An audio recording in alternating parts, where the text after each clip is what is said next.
میرا خیال ہے کہ جو الزامات اب لگے ہیں، جو بشیر میمن صاحب کی گواہی کل آئی ہے، میں نے کبھی پاکستان کی تاریخ میں ایسا نہیں سنا۔ یہ تو اب لوگوں کو سمجھ آ گئی ہے کہ سسیلین مافیاز کیا ہوتے ہیں۔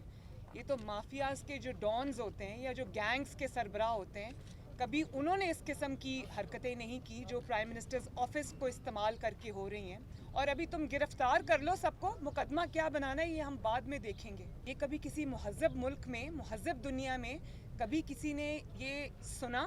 یہ تو عقل دنگ رہ جاتی ہے انسان کی۔ اور میں یہ بتا دوں آپ کو کہ مجھ سے بھی زیادہ یہ مسئلہ پاکستان کے عوام کا ہے، نواز شریف صاحب سے زیادہ، مسلم لیگ نون کے لیڈران جو انتقام کا نشانہ بنے، یہ اس سے بھی زیادہ مسئلہ پاکستان کے عوام کا ہے، کیونکہ یہ سب پولیٹیکل انجینئرنگ کر کے، اداروں کو انوالو کر کے، ان کے سربراہوں کو اپنے آفس میں، پرائم منسٹرز آفس میں بلا کے، ڈرا کے، دھمکا کے ان کو یہ کہا جاتا ہے کہ آپ یہ کرو، اور اس کا نتیجہ عوام عمران خان کی نالائکی، نااہلی اور قیامت کے طور پہ بھگتتے ہیں۔ اتنی ساری جو آپ نے پولیٹیکل انجینئرنگ کی ہے اور اپنے مخالفین کو چن چن کے آپ نے نشانہ بنایا ہے، ہر محاذ پہ آپ ایپک فیلئر ہے، ہر محاذ پہ آپ کو اتنی بڑی ناکامی اور نااہلی کا سامنا کرنا پڑا ہے کہ شاید پاکستان کے 73 سال میں اس طرح کی مثال نہیں ملتی۔ دنیا میں آپ کی فلائٹس بین ہو رہی ہیں، آپ کے پاسپورٹس جو ہے وہ بین ہو رہے ہیں، آپ کہیں منہ دکھانے کے لائق نہیں ہے۔ پاکستان میں آپ نے عوام کے اوپر مہنگائی کا عذاب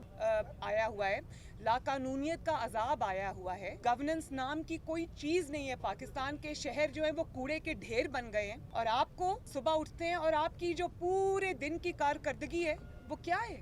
وہ یہی ہے کہ آفیسز میں بلا کے لوگوں کو یہ کہنا کہ فلاں کو اندر کرو، فلاں کے خلاف مقدمہ بناؤ، نہیں بھی بنتا تو بلاؤ، اور عرب ملک کے سربراہوں کے آپ وہ دے رہے ہیں کہ ادھر تو وہ اس طرح ڈال دیا، اندر تم بھی کرو، تمہیں کیا سوچنے کی ضرورت ہے۔ اور اس سے بھی بڑی بات یہ ہے کہ جو جسٹس قاضی فائز عیسیٰ کے ساتھ ہوا، جس طرح پرائم منسٹر ہاؤس کے اندر بیٹھ کر ایک سٹنگ جج کے اوپر، جو کہ چیف جسٹس بنے گا انشاءاللہ تعالی آنے والے وقت میں، ایک اور جو حق اور انصاف پہ چلنے والا جج ہے، آپ نے اس کے خلاف سازش کی بیٹھ کر، آپ نے کہا اس کو گرفتار کرو۔ کبھی کسی نے یہ سنا؟ یہ بہت سنگین معاملہ ہے۔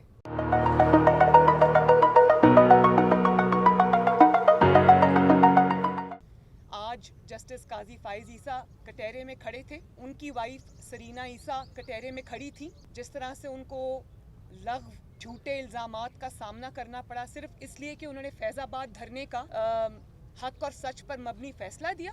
تو آپ کو کیوں ڈر ہے اتنا ان ججز کا جو حق اور سچ پر کھڑے ہوتے ہیں؟ آپ کو اس طرح کے ججز کیوں چاہیے جن کو آپ اپنی مرضی کے؟ شوکت عزیز صدیقی صاحب بھی کھڑے ہو گئے، فائز عیسیٰ صاحب بھی کھڑے ہو گئے، اور میں آج یہ فخر محسوس کرتی ہوں کہ انہوں نے کھڑے ہو کر اس دہشت گردی کا، ریاستی دہشت گردی کا مقابلہ کر کے، ایک دہشت گرد جو پرائم منسٹر ہاؤس میں اس وقت بیٹھا ہوا ہے، مسلط ہے ہم لوگوں کے سروں کے اوپر، اس کی سازشوں کا مقابلہ کر کے ان کو ایکسپوز کیا۔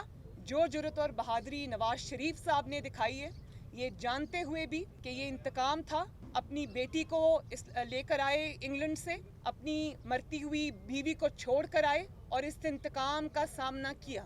آپ مجھے یہ بتائیں کہ جو بشیر میمن صاحب کے انکشافات ہیں وہ تو آج آپ کے سامنے آئے نا۔ مجھے بہت خوشی ہے کہ قوم کو ایک ایک چیز پتہ چل گئی، اور بھی بہت ساری گواہیاں آئیں گی۔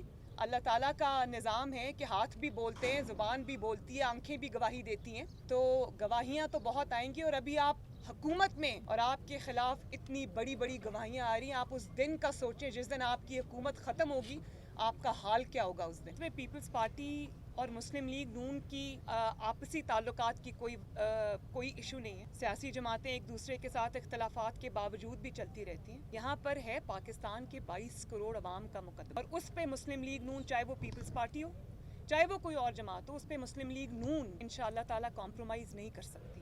یہ ان کے حقوق کی جنگ ہے، یہ ان کو اس نالائق اور نااہل حکومت اور مسلط شدہ حکومت سے آزادی دلانے کی جنگ ہے۔ جب تک میڈیا اس چیز پہ سٹینڈ نہیں لیتا، چور کو چور نہیں کہتا، بے گناہ کو بے گناہ نہیں کہتا، چاہے اس کا تعلق کسی بھی جماعت سے ہو یا ادارے سے ہو، پاکستان میں اکاؤنٹیبلٹی ایک خواب رہے گا۔